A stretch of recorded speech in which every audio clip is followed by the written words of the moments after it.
ونعوذ بالله من شرور أنفسنا ومن سيئات أعمالنا ومن يهده الله فلا مضل له ومن يضلله فلا هادي له ونشهد أن لا إله إلا الله وحده لا شريك له ونشهد أن محمدًا عبده ورسوله صلى الله تعالى عليه وعلى آله وأصحابه وأزواجه وذرياته وسلم تسليمًا كثيرًا كثيرًا وداعيا إلى الله بإذنه وسراجا منيرا أما بعد فأعوذ بالله من الشيطان الرجيم بسم الله الرحمن الرحيم يرفع الله الذين آمنوا منكم والذين أوتوا العلم درجات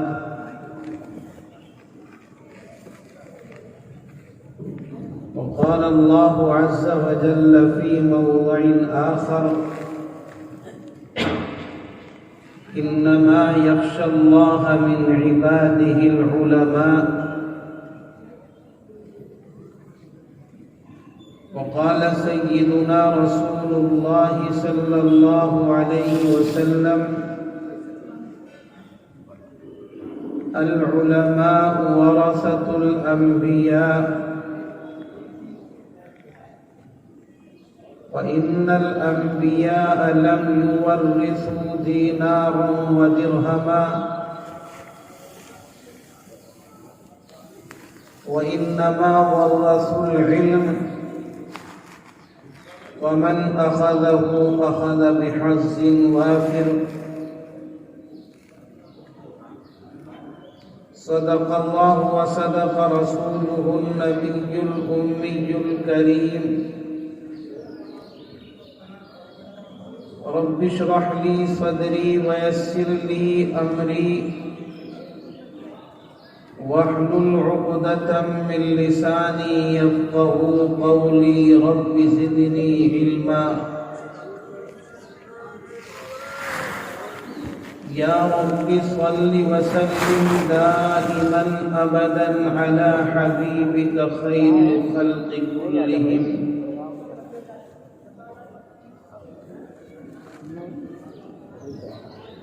معزز معطر محترم حضرات علماء کرام ائمہ نظام منتظمین کرام اللہ تبارک و تعالی کا فضل عظیم ہوا کہ اس نے ہم سب کو ایک اہم مقصد کے تحت جمع ہونے کی توفیق سے سرفراز فرمایا۔ اللہ تبارک و تعالی ہمارے اس جمع ہونے کو برکتوں کے نزول کا باعث اور اس کا سبب بنا دے۔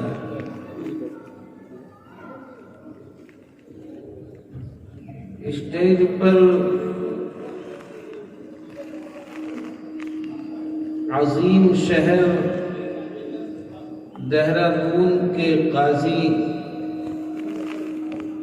اور ہمارے بزرگ حضرت مولانا محمد احمد صاحب تشریف فرما ہیں اور مرد مجاہد حضرت مولانا مفتی رئیس صاحب تشریف فرما ہیں اور سامعین حضرات میں بھی عظیم ہستیاں، علماء، صلحاء، ادبا تشریف فرما ہے۔ اب ایسے اہم مجمع کے اندر مجھ جیسا طالب علم، کم فہم، کم علم انسان کچھ کہے تو اس پر تو یقیناً یہی کہا جا سکتا ہے کہ یہ امتحان کی گھڑی ہے۔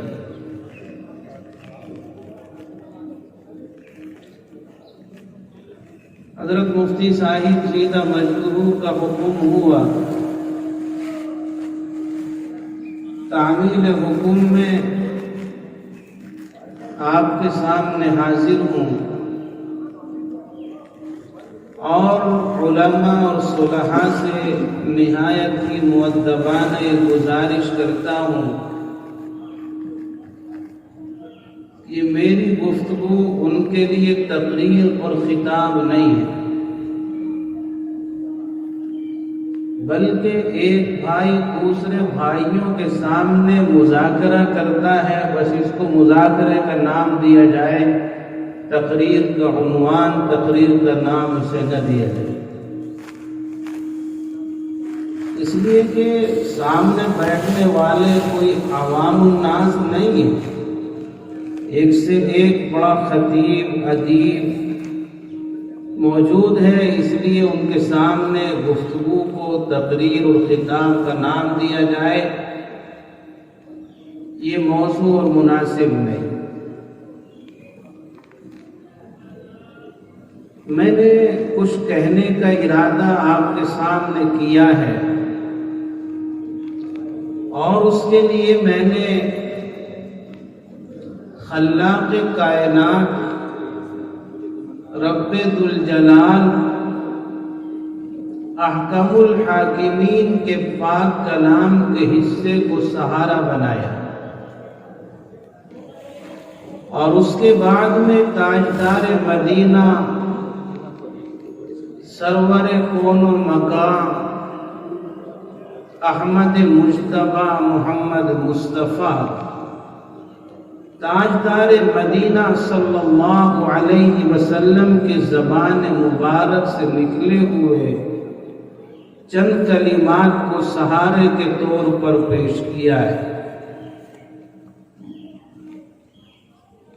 اور علماء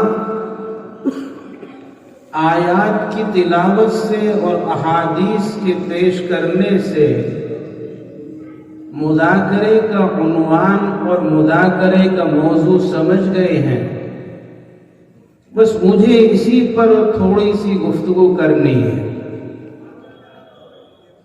عزیزان گرامی، اللہ تبارک و تعالی نے اس انسان کو دنیا میں پیدا کیا اور اس دنیا کے اندر جو انسان کو اللہ نے پیدا فرمایا وہ اشرف المخلوقات کی حیثیت سے پیدا فرمایا۔ اللہ تبارک و تعالی نے بے شمار مخلوقات کو انسانوں کے علاوہ دنیا میں پیدا کیا، سما کے اندر پیدا کیا، عرض کے اندر پیدا کیا، بحر میں پیدا کیا، بر میں پیدا کیا، بے شمار مخلوقات اللہ تعالی نے بنائے، مگر تمام مخلوقات کے اندر جو شرف، جو فضیلت انسان کو عطا کی گئی وہ کسی اور کو نہیں عطا کی۔ خلاق کائنات نے قرآن کے اندر ارشاد فرمایا،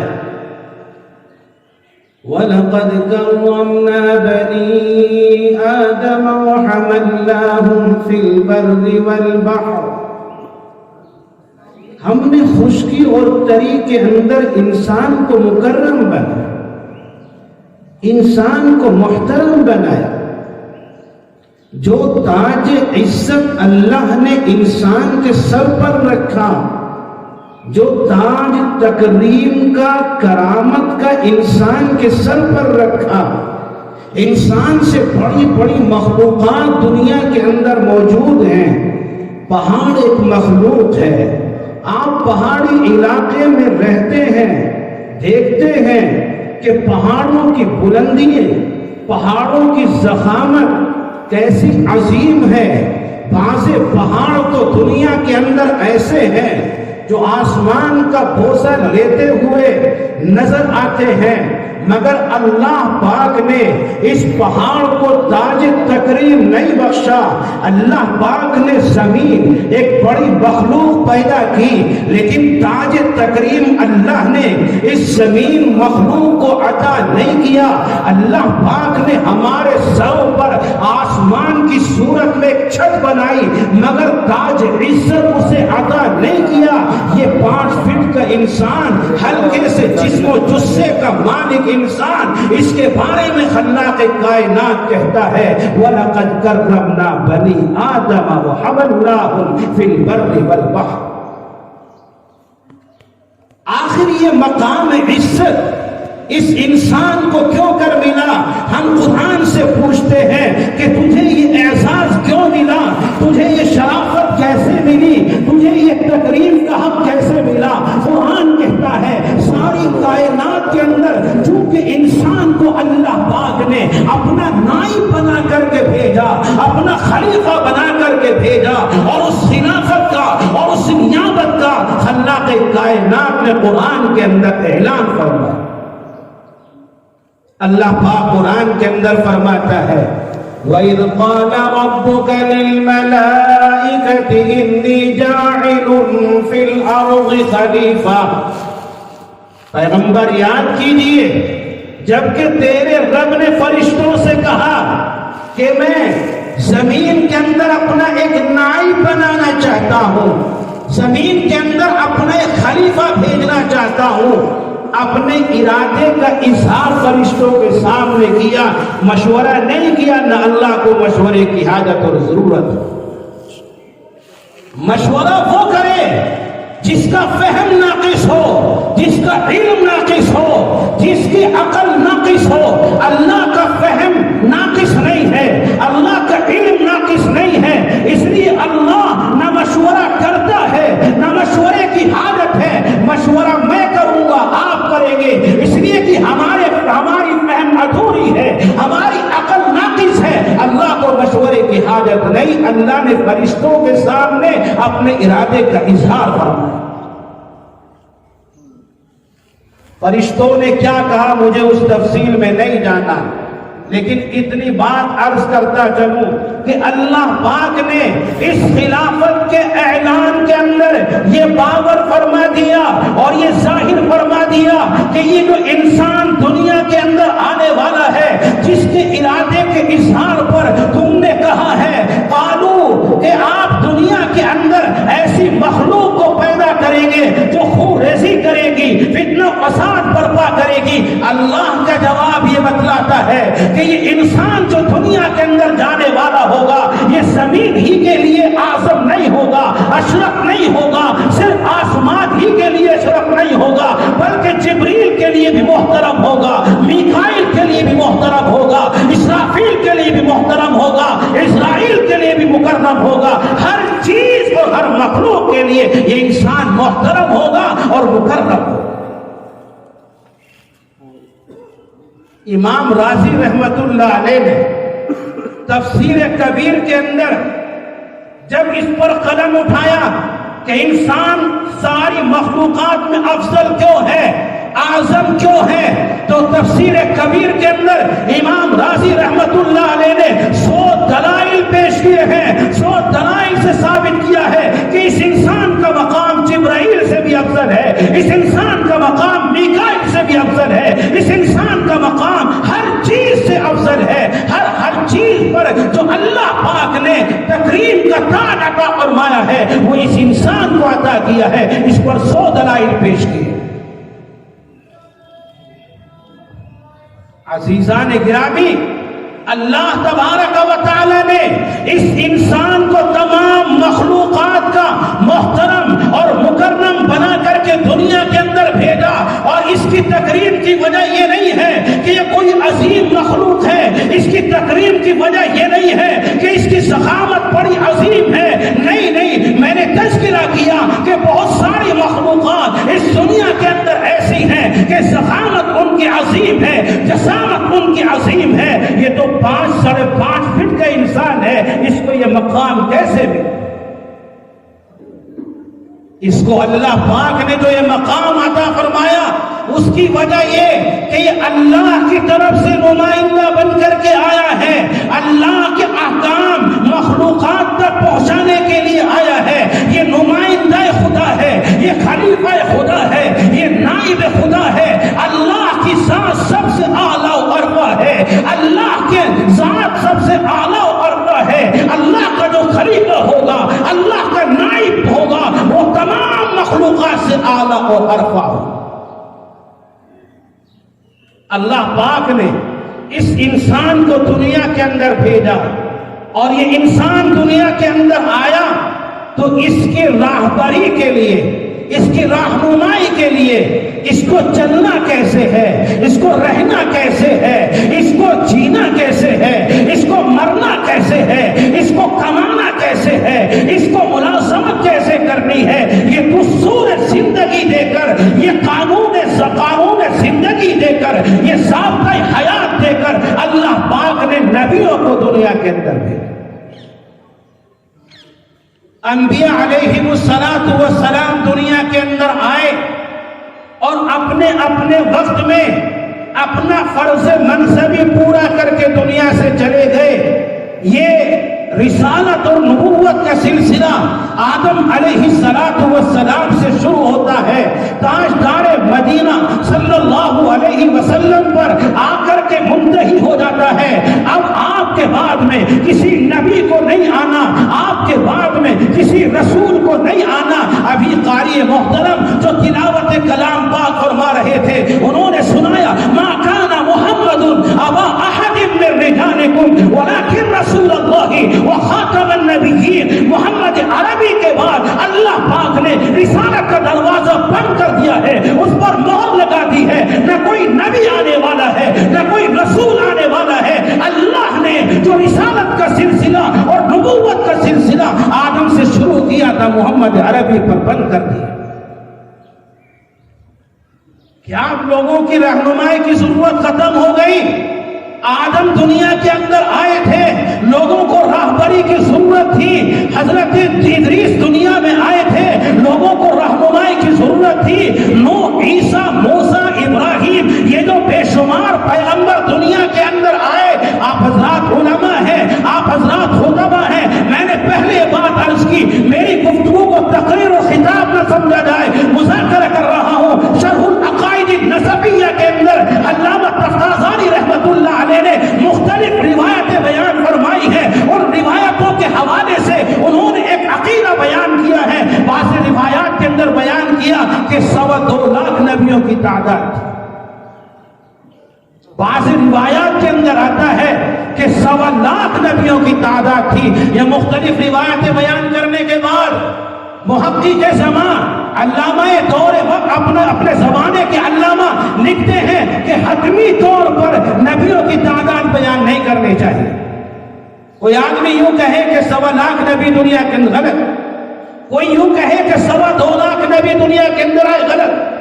اور اس کی وجہ لکھتے علامہ تفتازانی، لکھتے شرح العقائد النسبیہ کے اندر کہ اگر کوئی آدمی یوں کہے کہ 2.25 لاکھ نبی دنیا کے اندر آئے، اور ہو سکتا وہ روایت جس کے اندر 2.25 لاکھ کا تذکرہ کیا گیا ہے وہ روایت صحیح ہو، تو گویا کہ آپ نے نبیوں کو غیر نبی کی فہرست میں ڈال دی، اور یہ غلط ہے۔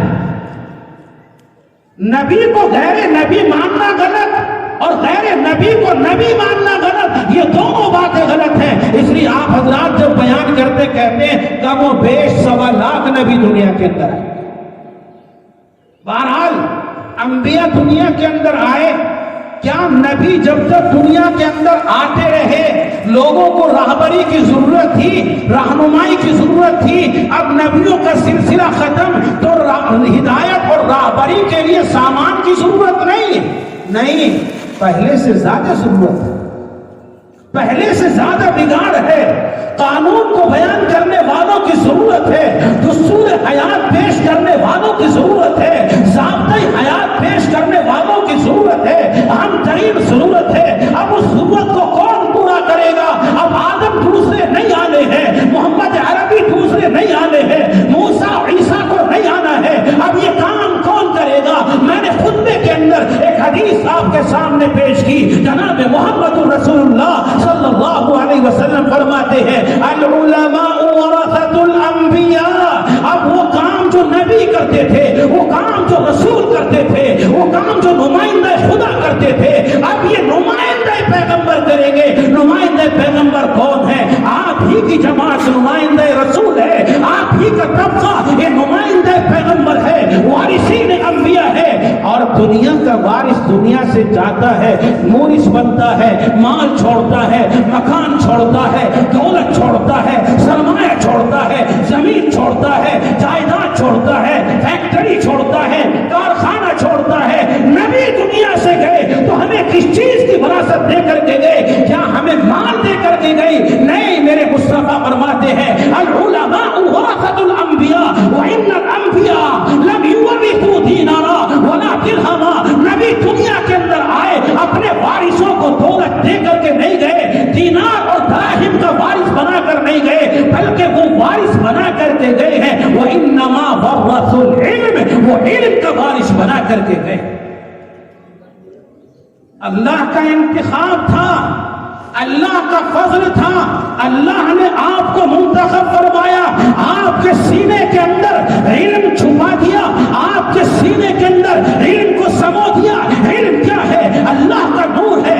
علم کیا ہے؟ روشنی ہے. علم اللہ کا فضل ہے. حضرت امام شافعی نے اپنے استاد سے شکایت کی تھی, شکوت الی بقیع سوء حفظی فاوصانی الی ترک المعاصی فإن العلم فضل من الہی وفضل من اللہ لا یعطی لعاصی. امام شافعی رحمۃ اللہ علیہ اپنے استاد سے اپنے حافظے کی کمزوری کی شکایت کرتے ہیں. استاد محترم نے وصیت کی کہ گناہوں کو چھوڑو, اور فرمایا فإن العلم فضل من الہی. آپ بعض کتابوں میں تھوڑے الفاظ کے تغیر کے ساتھ پڑھتے ہوں گے فإن العلم نور من الہی ونور اللہ لا یعطی لعاصی. حکیم الامت مجدد الملت مولانا اشرف علی تھانوی علیہ الرحمٰن العلم والعلماء کے اندر فضل من الہ وفضل اللہ لا یعطی کے الفاظ سے اس کو مقولے کو پیش کیا ہے. بہرحال اللہ نے آپ کو چنا, آپ کے سینے کے اندر علم اللہ نے ڈال دیا, آپ نبی کے وارث ہیں. میرے بھائیوں, اور نبی سب سے اونچا انسان ہوتا ہے, ہم ایک اونچے انسان کے وارث ہیں. آپ اعلی و ارفع انسان کے, اکمل الخلائق کے وارث ہیں. دنیا کا کوئی اگر مورث دنیا سے جائے اور وہ کوئی فیکٹری چھوڑے, کوئی کارخانہ چھوڑے, تو اپنا فخر سر سے اونچا رکھتا ہے اور دوسروں سے بیان کرتا کرتا ہے میرے مورث نے میرے لیے فیکٹری چھوڑی ہے, میرے مورث نے میرے لیے کارخانہ چھوڑا ہے, اتنی جائیداد چھوڑی ہے, اتنا مال و دولت چھوڑا ہے. وہ پھولا نہیں سماتا. میرے بھائیوں, ہمیں بھی پھولا نہیں سمانا چاہیے, آپ حضرات کو بھی پھولا نہیں سمانا چاہیے. آپ عظیم جماعت کے وارث ہیں, آپ کو اللہ نے علم دین کے لیے منتخب کیا, اور علم دین کے لیے منتخب کر لینا یہ نہیں ہے کہ صرف علم دین کے لیے منتخب آپ کو دنیا میں کر لیا, آخرت کی کیا ہو, آخرت کا کیا ہوگا, آخرت میں انجام کیا ہوگا. نہیں نہیں میرے بھائیوں, یہ ضمانت ہے, یہ گارنٹی ہے. اللہ نے آپ کو چنا علم دین کے لیے تو چنا جنت کے لیے, آپ کو اللہ نے دین کے فہم کے لیے چنا تو جنت الفردوس کے لیے آپ کو چنا ہے. حدیث پاک میں تاجدار مدینہ فرماتے ہیں من یرید اللہ بہ خیرا یوفقہ فی الدین. اللہ کے نبی ارشاد فرماتے ہیں کہ جس کے لیے اللہ بھلائی کا ارادہ کرتا ہے یوفقہ فی الدین, اسے دین کی سمجھ عطا کر دیتا ہے. امام محمد رحمۃ اللہ علیہ امام ابو حنیفہ کے خاص شاگرد ہیں اور 1300 کتابوں کے مصنف ہیں. ایسی عظیم عظیم کتابیں, کسی کو غیر ظاہر الروایہ کا نام دیا گیا, کسی کو ظاہر الروایہ کا نام دیا گیا. ایسی عظیم عظیم کتابیں آج تو ہم بہت سی کتابوں کو دیکھ بھی نہیں پاتے. جامع صغیر ہے, جامع کبیر ہے, سیر کبیر ہے, سیر صغیر ہے, ہارونیات ہے, جرجانیات ہے, کسانیات ہے, بے شمار کتابیں امام محمد رحمت اللہ علیہ کی اس وقت میں دنیا کے اندر موجود ہے. امام محمد کا انتقال ہوا, کسی نے خواب میں دیکھا اور خواب میں ان سے پوچھا کہ امام محمد اللہ نے تمہارے ساتھ میں کیا کیا. امام محمد رحمت اللہ علیہ جواب دیتے ہیں کہ مجھ سے اللہ نے پوچھا کہ امام محمد مانگو کیا مانگتے ہو, سوال کرو کیا سوال کرتے ہو. میں نے اللہ سے سوال کیا الہ العالمین میری بخشش فرمائے. میں بخشش کا طالب ہوں, میں بخشش کا مطالبہ کرتا ہوں. اللہ امام محمد فرماتے ہیں کہ اللہ پاک نے مجھے جواب دیا امام محمد یہ تمہارے سوال کی ضرورت نہیں ہے, تم جو مانگ رہے اس کو مانگنے کی ضرورت نہیں ہے. اگر تمہاری بخشش نہ کرنی ہوتی, تمہیں مغفرت کا پروانہ نہ دینا ہوتا, دین کی سمجھ کے لیے, علم دین کے لیے تجھے منتخب نہ کیا جاتا. یہ اللہ کا انتخاب ہے. اور یہ علماء نے اس حدیث پاک سے یہ استنباط کیا ہے, کوئی کتنا ہی بڑا حاجی کیوں نہ ہو, کتنا ہی بڑا صدقہ و خیرات دینے والا کیوں نہ ہو, کتنے ہی بھلے کام کرنے والا کیوں نہ ہو, کتنے ہی اعمال صالحہ کرنے والا کیوں نہ ہو, چلہ کشی کرنے والا چاہے جتنا بڑا ہو, کتنا ہی زہد و فقر کی زندگی گزارنے والا کیوں نہ ہو, آخرت کی گارنٹی اس کے پاس نہیں ہے کہ آخرت میں اس کا انجام کیا ہوگا. ممکن ہے اللہ پاک سجدوں کو رد کر دے, اللہ پاک نمازوں کو رد کر دے, اللہ پاک حج کو رد کر دے, اللہ پاک صدقہ و خیرات کو رد کر دے. علماء نے اس حدیث پاک سے استنباط کیا ہے. مستنبط کرتے ہوئے علماء لکھتے ہیں کہ جو عالم دین ہے اس کی گارنٹی آخرت کی اللہ پاک نے اسے جب دنیا کے اندر علم دین کے لیے منتخب کیا تو وہ دنیا کے اندر انجام کے اعتبار سے اچھا ہوگا, یہ یقینی بات. کسی کی کوئی گارنٹی نہیں. آپ خوش ہوئیے کہ آپ کی گارنٹی میرے مصطفیٰ نے دی ہے, آپ کی ضمانت میرے مصطفیٰ نے لی ہے. اور ایک حدیث میں نہیں مختلف احادیث ہیں. اگر میں اس عنوان پر گفتگو کرنا شروع کروں اور مذاکرہ شروع کروں تو بات بڑی طویل ہو جائے گی کہ آپ حضرات لوگوں کو نہیں بتلاتے ہیں کہ میرے مصطفیٰ نے فرمایا من سلک طریقا یلتمس فیہ علما سہل اللہ لہ بہ طریقا الی الجنہ, کہ جو علم دین حاصل کرنے کے لیے کسی راستے پر چلتا ہے اللہ تعالیٰ اس کے لیے علم کو آسان, علم حاصل کرنے کے لیے وہ کسی راستے کو منتخب کرتا ہے, اللہ پاک اس کے لیے جنت میں جانے کا راستہ آسان کرتا ہے. کیا قرآن نہیں کہتا یرفع اللہ الذین آمنوا منکم والذین اوتوا العلم درجات, والذین اوتوا العلم درجات. نماز پڑھنے والا بھی ایمان والا ہے, روزہ رکھنے والا بھی ایمان والا ہے, حج کرنے والا بھی ایمان والا ہے, زکات دینے والا بھی ایمان والا ہے, جہاد کرنے والا بھی ایمان والا ہے, دعوت و تبلیغ کرنے والا بھی ایمان والا ہے. لیکن اللہ جو ہم سب کا خالق ہے, جو ہم سب کا مالک ہے, احکم الحاکمین ہے, فرماتا ہے یرفع اللہ الذین آمنوا منکم, اللہ پاک جو تم میں سے ایمان لائے اور تم میں سے جنہیں علم دیا گیا ان کے درجات کو اللہ بلند کرے. کیا میرے مصطفیٰ نے نہیں فرمایا کن عالما او متعلما او مستمعا او محبا لہما ولا تکن من الخامسہ وتکن خاسرا. میرے مصطفیٰ نے فرمایا یا تو سیکھنے والے بن جاؤ, سکھانے والے بن جاؤ, ان کی باتوں کو سننے والے بن جاؤ, ان سے محبت کرنے والے بن جاؤ, اور ان چار طبقوں کے علاوہ کسی پانچویں طبقے میں شامل مت ہونا. اگر ایسا ہوا فتکن من الخاسرہ, نقصان اٹھانے والوں میں سے.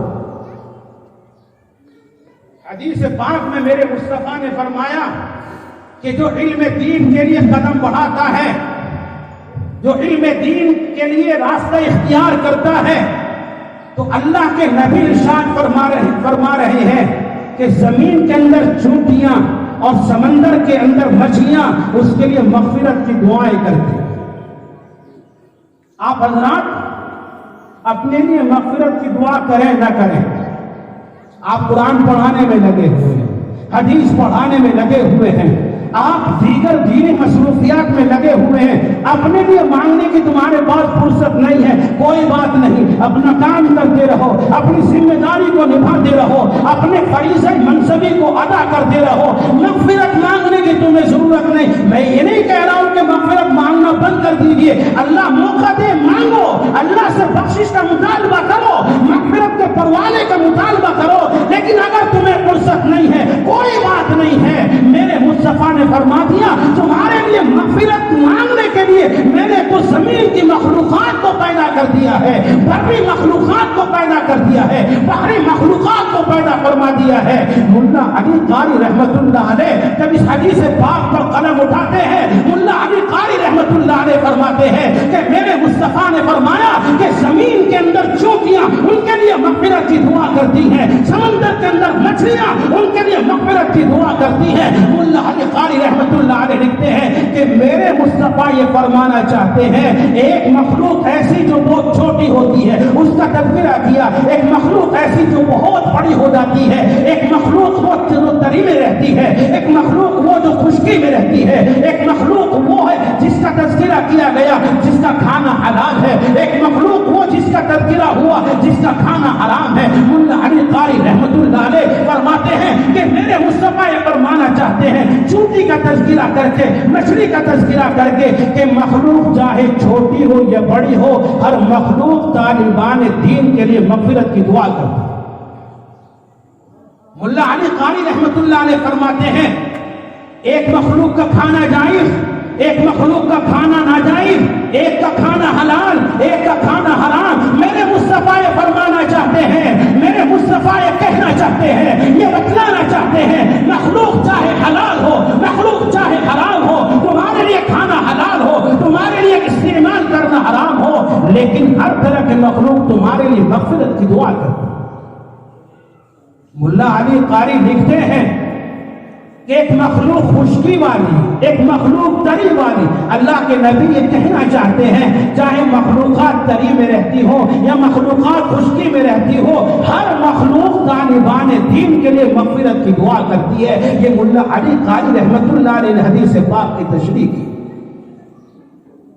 میرے بھائیوں اور بزرگوں، اللہ پاک نے اس روئے زمین پر نبی کی وراثت دے کر آپ کا انتخاب کیا ہے، اب قوم کو سنبھالنا یہ آپ کی ذمہ داری ہے۔ حکیم الامت مجدد الملت مولانا شفری تھانوی علیہ الرحمہ نے ایک ملفوظ کے اندر ارشاد فرمایا یہ علماء کی ذمہ داری ہے، باعتبار مذہب کے بگڑنے نہ دے، اور سیاسی قائدین کی ذمہ داری ہے باعتبار ملت کے مسلمانوں کو مٹنے نہ دے۔ میرے بھائیوں، ہم اپنی ذمہ داری کو سمجھیں گے تو انشاءاللہ دنیا کے اندر بھی خیر، آخرت کے اندر بھی خیر۔ یہ علماء کا مقام، یہ علماء کی فضیلتیں میری اور آپ کی بنائی ہوئی نہیں ہیں۔ بہت سے لوگ یوں سوچتے ہیں اگلے تو اپنی اپنی بات کہ ہمیں، میری بات نہیں، آپ کی بات نہیں، اس کی بات ہے جس کو تو بھی مانتا ہے، جس کو میں بھی مانتا ہوں، اور تو اور میں نہیں، دنیا کی ہر چیز جس کو مانتی ہے، وجہ تخلیق کائنات ہے، صاحب لولا کا علماء خلق الافلاق ورزین ہے، جو ہر چیز کا پیغمبر ہے۔ کیا آپ نہیں جانتے کہ میرے مصطفیٰ دنیا کے اندر آئے تھے، صرف انسانوں کے نبی بن کر نہیں آئے تھے، دنیا کے اندر اور پیغمبر آئے اور رسول دنیا کے اندر آئے، ان کی نبوت محدود تھی، ان کا زمانہ محدود تھا، ان کا علاقہ محدود تھا، ان کی قوم محدود تھی۔ اللہ پاک نے وجہ تخلیق کائنات محمد عربی کو جو دنیا کے اندر بھیجا کسی خاص قوم کے لیے نہیں، خاص علاقے کے لیے نہیں، خاص زمانے کے لیے نہیں، بلکہ میرے مصطفیٰ کی پیغمبری، میرے مصطفیٰ کی رسالت، میرے مصطفیٰ کی نبوت زمین کے لیے بھی ہے، آسمانوں کے لیے بھی ہے، زمین کی تمام مخلوقات کے لیے میرے نبی نبی ہے، آسمان کی تمام مخلوقات کے لیے میرے نبی نبی ہے، بلکہ لوح و قلم عرش و کرسی اور ساری چیزوں کے میرے نبی پیغمبر ہیں۔ اللہ پاک نے قرآن کریم کے اندر کہا، اعلان کیا، پیغمبروں کی جماعت کو مخاطب بنایا۔ قرآن کہتا ہے وَإِذْ أَخَذَ اللَّهُ مِيثَاقَ النَّبِيِّينَ لَمَا آتَيْتُكُم مِّن كِتَابٍ وَحِكْمَةٍ ثُمَّ جَاءَكُمْ رَسُولٌ مُّصَدِّقٌ لِّمَا مَعَكُمْ لَتُؤْمِنُنَّ بِهِ وَلَتَنصُرُنَّهُ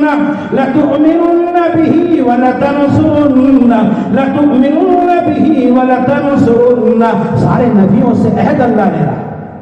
آدم بھی ہیں، نوح بھی ہیں، ابراہیم بھی ہیں، عیسیٰ بھی ہیں، موسیٰ بھی ہیں، ہارون بھی، سارے نبی ہیں.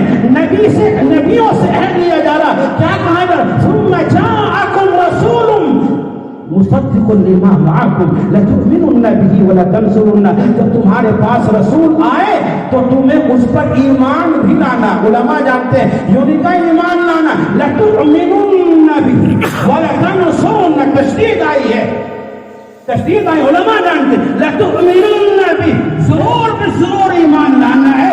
یقینی طور پر اس کو اپنا پیشوا سمجھنا ہے، اس کو اپنا مقتدا بنانا ہے، اس کو اپنا امام بنانا ہے اور اس کی مدد بھی کرنی ہے. ظاہر سی بات ہے اس نبی کو تو آنا ہی اس وقت ہے جب سارے نبیوں کو چلا جانا ہے. آدم کو بھی چلا جانا ہے، موسیٰ کو بھی چلا جانا ہے، عیسیٰ موسیٰ کو بھی چلا جانا. آنا ہی اس وقت ہے اس نبی کو. پھر عہد کا کیا مطلب ہے؟ مفسرین نے لکھا ہے، حافظ امام ابن کثیر نے لکھا، بحر محیط میں لکھا، تفسیر کبیر کے اندر لکھا، تفسیر جلالین کے اندر لکھا. اللہ پاک یہ کہنا چاہتا ہے کہ ان کی قومیں جب دنیا کے اندر ہوں گی اور وہ پیغمبر آ جائے تو اب اپنے نبی کا سکہ نہیں چلانا، محمد عربی کے سکے کو آگے بڑھا. لَتُؤْمِنُنَّ بِهِ وَلَتَنْصُرُنَّ.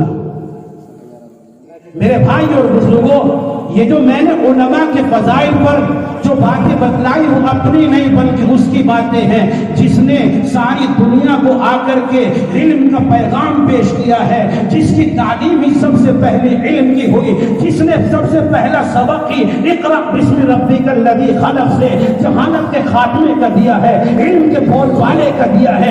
اس نے علم اور علماء کے فضائل کے لیے مختلف احادیث بیان فرمائی ہے اور ان کے فضائل کو بیان فرمایا. میرے بھائیو، آج ہم سماج کے اندر دیکھتے ہیں، آج ہم اپنے معاشرے کے اندر دیکھتے ہیں، حدیث پاک تو اتنا اونچا مقام ان علماء کی جماعت کو دیتی ہوئی اور ان کے مقام کو بتلاتی ہوئی نظر آتی ہے، مگر آج عوام الناس میں اگر سب سے کم مرتبے کا کوئی طبقہ ہے تو یہ علماء کا طبقہ. سب سے کم طبقہ علماء کا طبقہ ہے. کوئی آدمی امامت کے لیے لگ جائے تو بس اس کا کھانا مشکل، اس کا پینا مشکل، دماغ میں ایسی ٹینشن گھس جاتی ہے. دعا کہیں لمبی تو نہیں ہو گئی، چھوٹی تو نہ ہو گئی، نماز لمبی تو نہیں ہو گئی، چھوٹی تو نہ ہو گئی، خطبے کو 2 منٹ دیر تو نہیں ہو گئی. یہ مصیبت. میرے بھائی اور بزرگوں، عوام الناس کو یہ بات ذہن و دماغ کے اندر بٹھا لینی چاہیے کہ یہ علماء کا جو طبقہ ہے یہ مقتدیان قوم کا طبقہ ہے. یہ عوام کے لیے ایک حیثیت سے امامت اب جو لیے ہوئے ہیں یہ وارثین انبیاء ہیں، یہ وارثین پیغمبراں ہیں. ان کا مقام، ان کی اہمیت احادیث سے آپ کے سامنے ہلکی سی جھلک میں نے پیش کی ہے. ان کو سر کا تاج سمجھا جائے، ان کو محترم اور موقر شخصیات سمجھا جائے. ایسا نہیں کہ اگر 2 منٹ لیٹ ہو گئے خطبے کو تو کہہ دیا کھڑے ہو کر مولوی صاحب، مفتی صاحب وقت تو دیکھ لو. اس کو توہین نہیں سمجھتی عالم دین کی توہین. دعا کہیں لمبی ہو گئی، ابھی اتنی لمبی دعا کرا دیں امام صاحب کو، چھوٹی کر دی ابھی انہیں تو ضرورت ہی اللہ سے مانگنے کی، چھوٹی سی دعا کرا دی. عجیب مصیبت. اللہ کا فضل ہے، آپ کے یہاں کا ایک ہر جگہ کا ماحول ہے، ہر جگہ کا مزاج ہے. میں تحدیث بالنعمت کے طور پر عرض کروں، میں نماز کے بعد دعا منگواؤں یا نہ منگواؤں ایک مقتدی بولنے کے لیے تیار ہے. دعا لمبی کروں چھوٹی کروں کوئی کچھ نہیں کہے گا. خطبہ 1 گھنٹہ لیٹ ہو جائے، 2 گھنٹہ لیٹ ہو جائے، کوئی اف نہیں کرے گا. میں نے سمجھایا لوگوں کو، میں نے بتلایا لوگوں کو، میں امامت کر رہا ہوں. میں اس لیے یہ بات نہیں کہنا، میں اس منصب اور اس مقام کی وجہ سے کہہ رہا ہوں کہ اس مصلی پر چاہے جو کھڑا ہو جائے آ کر، اس منبر پر چاہے جو بیٹھ جائے آ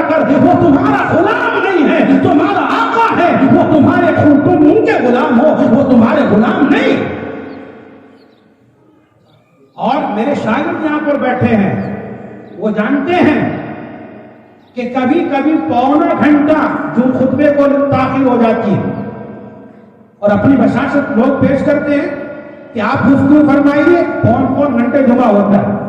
میں نے لوگوں کو سمجھایا کہ بھائی امام اور مقتدی کا تعلق تکبیر تحریمہ اللہ اکبر سے شروع ہوتا ہے، السلام علیکم ورحمۃ اللہ پر ختم ہو جاتا ہے۔ دعا مانگنا نماز کے بعد، اچھے کاموں کے بعد، اعمال صالحہ کے بعد ثابت ہے، نماز کے بعد بھی ثابت ہے، اور اس کا تذکرہ حدیث کے اندر موجود ہے۔ لیکن امام اور مقتدی کا کنیکشن ختم ہو گیا، تعلق ختم ہو گیا۔ اگر تجھے لمبی دعا مانگنی ہے تو لمبی دعا مانگ، امام کو لمبی مانگنی ہے، تجھے چھوٹی مانگنی ہے، امام لمبی مانگ لے، تو چھوٹی مانگ لے۔ جھگڑا کس چیز ہے؟ یہ فتنہ و فساد کس چیز ہے؟ میرے پاس لوگ آتے ہیں کہ جی آپ نے امام صاحب بھیجے، یا ہماری مسجد کے جو امام صاحب ہیں، ابھی وہ تو کتنی لمبی دعا کرا دے، بہت لمبی دعا کرا دے۔ ارے پھر کیا مصیبت آ گئی؟ تو چھوٹی مانگ لے، چھوٹی مانگ کے چلا جائے۔ ارے ممکن ہر ایک وقت میں آدمی کا ایک حال نہیں ہوتا۔ امام صاحب کو کوئی ضرورت ہو سکتی ہے، اس ضرورت کی بنیاد پر دعا لوگوں نے اختصار کر لیا۔ امام صاحب کے سامنے کوئی اہم کام ہے، اس کے لیے دعا مانگنا چاہے، دعا کو لمبی کر دیا۔ وہ ان کی اپنی ضرورت ہے، تیری اپنی ضرورت ہے، تو لمبی مانگ چھوٹی مانگ، امام کی شکایت کیوں کر رہا ہے؟ ہم نے امام کو غلام سمجھا، اور جس کو مساجد اور مدارس کی ذمہ داری مل گئی الامان الحفیظ، وہ تو وقت کے فرعون بن جاتے ہیں۔ معاف کیجیے، اور ذمہ دار یہاں علماء بیٹھے ہیں، یہ نہ سوچے کہ ہمارے ذمہ داروں کو کہہ رہے ہیں۔ آپ کے ذمہ داروں کو تو کچھ بھی نہیں کہنے کا جتنا اپنے ذمہ داروں کو میں کہتا ہوں۔ اپنے ذمہ داروں کو کہتا ہوں جتنا کہہ دوں، آپ کے ذمہ داروں کو نہیں کہوں گا۔ وہ وقت فرعون بن جاتے ہیں، وہ سمجھتے ہیں کہ ہمیں جو حکمرانی ملی ہے، ہمیں جو قومیت ملی ہے، ہمیں جو منتظمہ کی ذمہ داری ملی ہے، رکنیت ملی ہے، وہ اس لیے ملی ہے کہ اب ہم امام صاحب کے ٹائم ٹیبل کو دیکھیں گے، کس وقت مصلی پر کھڑے ہو رہے ہیں، کس وقت مسجد سے باہر جا رہے ہیں، کس وقت مسجد میں آ رہے ہیں، کس کو پاس میں بٹھا رہے ہیں، کس سے سلام دعا کر رہے ہیں، کس سے کنارہ کشی اختیار کر۔ اللہ کے بندو، اس لیے تمہیں ذمہ داری تھوڑی ملی ہے۔ ذمہ داری ملی ہے مسجد میں کوئی پنکھا خراب تو نہیں ہے، اسے ٹھیک کرائیں، مسجد کی چٹائی خراب تو نہیں ہو رہی، اسے درست کرائیں۔ ان کاموں کے لیے، مسجد کی خدمت کے لیے یہ ذمہ داریاں اور تولیت ملتی ہیں، حکومت چلانے کے لیے نہیں، امام کو غلام سمجھنے کے لیے ذمہ داریاں نہیں ہوتی۔ اور ذمہ داران حضرات اس بات کو توجہ کے ساتھ سنیں، اگر متولی صاحبان یہاں پر موجود ہیں، اراکین منتظمہ یہاں پر موجود ہیں، وہ مسجد اور امام کی خدمت کو کر کے یہ نہ سمجھے کہ ہم نے مسجد پر احسان کر دیا یا کسی امام پر احسان کر دیا۔ نہیں، ہمیں انہیں اپنا محسن سمجھنا چاہیے کہ اللہ کا فضل ہوا، اللہ نے اپنے گھر کے لیے ہماری خدمت کو قبول کر لیا۔ ایک عالم دین نے ہماری خدمت کے لیے ہمیں خدمت کے لیے قبول کر لیا، یہ ہماری خدمت کو منظور کر لیا۔ انہیں اپنا محسن علماء کو سمجھنا چاہیے۔ میرے بھائیو، شیخ سعدی علیہ الرحمہ نے گلستہ سعدی کے اندر ایک شعر کہا ہے اور پیغام بڑا عجیب پیش کیا ہے۔ شیخ سعدی رحمت اللہ علیہ فرماتے ہیں، منت منے کہ خدمت سلطان ہمیں کنی، منت منے کہ خدمت سلطان ہمیں کنی، منت شناس عزو کے بخدمت بداشتہ۔ کوئی بادشاہ کے یہاں نوکر ہو، خادم ہو بادشاہ کا، تو آپ کا کیا خیال ہے؟ کسی افسر کا کوئی خادم ہو، اس کا نوکر ہو، تو آپ کا کیا خیال ہے کہ وہ لوگوں سے یہ کہتا پھرے گا کہ جی میں افسر صاحب پر احسان کر رہا ہوں، بادشاہ پر میرا احسان ہے کہ میں اس کا نوکر ہوں یا اس کی خدمت کر رہا ہوں؟ نہیں، ہم دیکھتے ہیں روزمرہ کے حالات میں دیکھتے ہیں، وہ کیا کہتا ہے، اجی فلاں صاحب کا بڑا احسان ہے، انہوں نے مجھے نوکری پہ رکھ لیا، فلاں صاحب کا بڑا احسان ہے کہ جی انہوں نے مجھ سے تھوڑی سی خدمت لے لی، مجھے خادم بنا لیا تھوڑی دیر کے لیے۔ میرے بھائیو، دنیا داروں کے لیے تو ہمارا یہ انداز، اور جو اللہ والے ہیں جو اللہ کے فیملی کے ممبر ہیں، جو اللہ کے گھرانے کے آدمی ہیں، ہم ان کی کوئی خدمت کریں، ان پر احسان کا بوجھ رکھ دیں، احسان کریں، انہیں دبا دیں، یہ کہاں کی انسانی؟ ابھی ایک لفظ آیا ممبری کا اور گھرانے کے آدمی کا، اس پہ بھی عوام یہ نہ سمجھے لو جی اپنے آپ کو بالکل اللہ کے گھر میں گھسا دیا جا کے، اتنے آگے قدم بڑھا دیا کہ اللہ کے گھر میں گھسا دیا۔ میں نے گزارا، میرے مصطفیٰ گزارا۔ حدیث پاک میں تاجدار مدینہ نے فرمایا ان للہ اہلین من الناس قالوا من هم یا رسول اللہ قال اہل القرآن اہل اللہ وخاصہ۔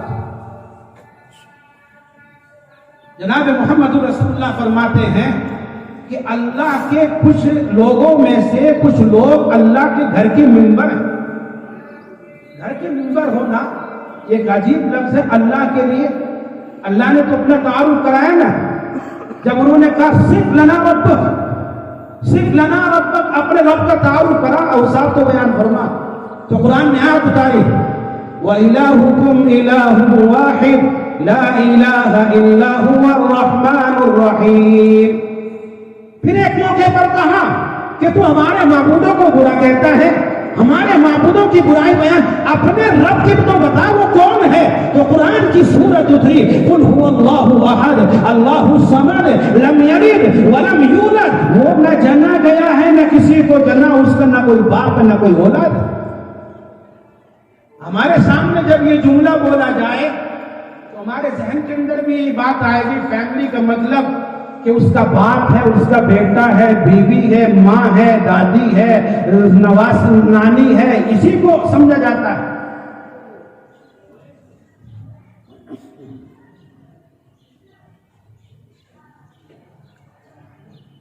صحابہ کرام رضوان اللہ علیہم اجمعین نے بھی یہ سمجھا کہ اللہ کے گھر کے ممبر کا کیا مطلب۔ رسول اکرم صلی اللہ علیہ وسلم سے سوال کیا من ہم یا رسول اللہ، اللہ کے گھر کے ممبر کون ہے؟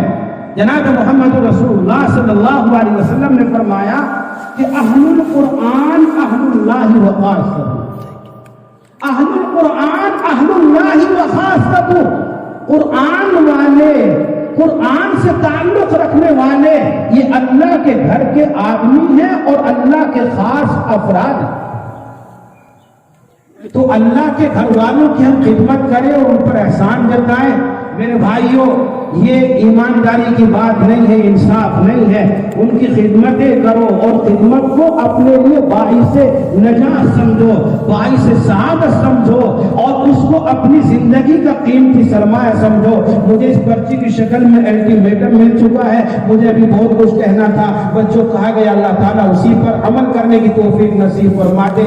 میں وقت زیادہ نہیں لیا کرتا، جتنا بتایا جاتا ہے میں اسی کی رعایت کیا کرتا ہوں۔ اللہ تعالیٰ